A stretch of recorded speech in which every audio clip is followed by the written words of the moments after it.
Welcome to the first community meeting for the Kirkland Road Reconstruction Project. This project is part of ongoing improvements which the city makes to streets, sidewalks, and utilities as part of our rolling 5-year Complete Streets program. This project is partially funded through the state Chapter 90 program and will be part of a larger construction contract that includes several other streets in Cambridge. What is the purpose of this video? To provide an overall background on how design decisions will be made by introducing the policies that guide them. A streetscape design will not be presented in this video. That will come through resident participation at a series of on-site community meetings. The 5-year plan is a comprehensive plan for designing streets that safely accommodates all users, pedestrians, cyclists, motorists, and public transportation users of all ages and abilities. The plan is developed with many priorities in mind: existing street and sidewalk conditions, proximity to things such as, but not limited to, parks, major squares, senior centers, and schools. This slide depicts the most recent map of planned construction under the 5-year plan. To view the 5-year plan, visit www.cambridgema.gov/5-year plan.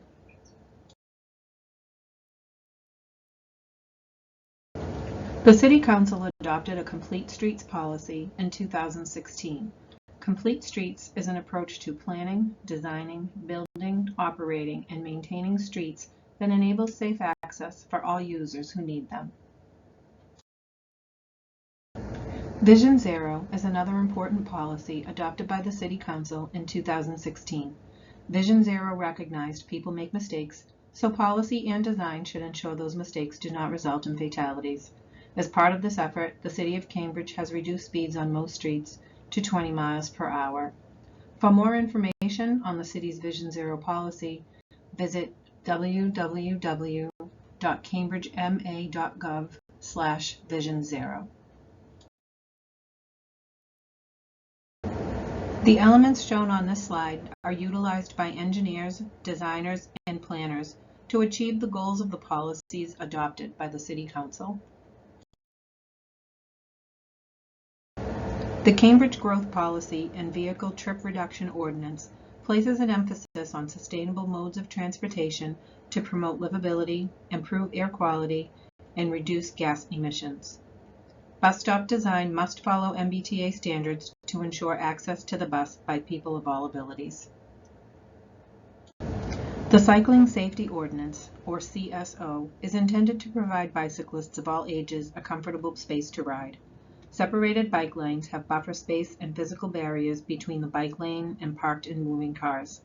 Bike use is growing rapidly in Cambridge, and we are adapting our streets so that cyclists are as welcome as motor vehicles.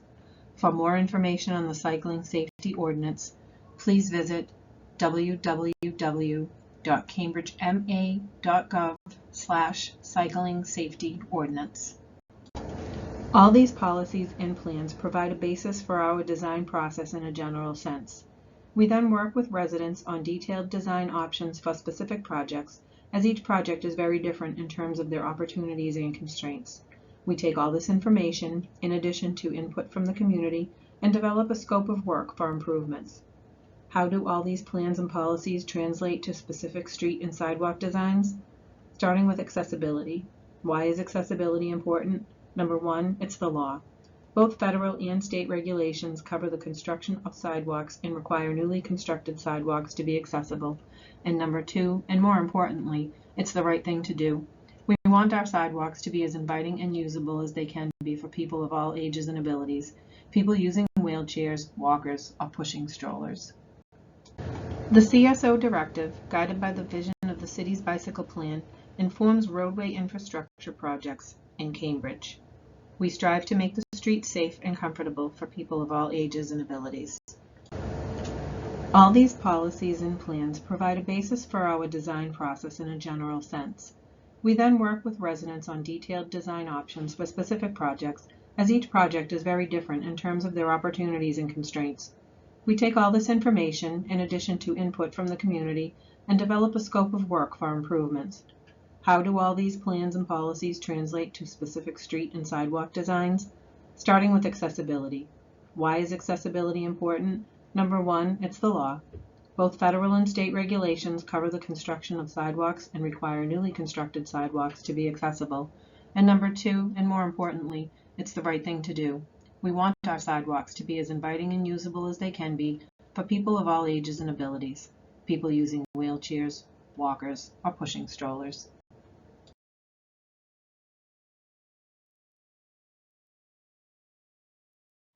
As sidewalks are being redesigned, the team needs to identify and address existing deficiencies in the layout.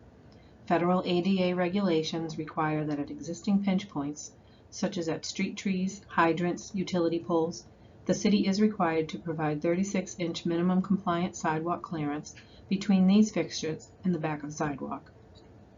In locations where achieving this minimum clearance is not attainable, the city may be required to construct a new 48-inch compliant sidewalk around this obstruction.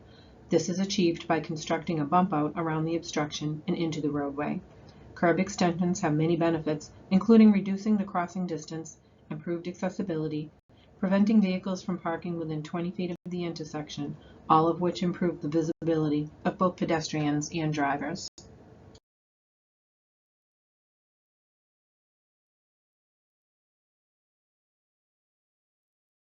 The Cambridge Climate Plan and recently completed Urban Forest Master Plan documents Cambridge's commitment to maintaining a healthy environment in the face of a changing climate. These plans include specific steps we can take to slow down climate change by lowering greenhouse gas emissions and helping us reduce impacts of climate change by, for example, providing increased tree canopy to reduce impacts of increasing heat waves.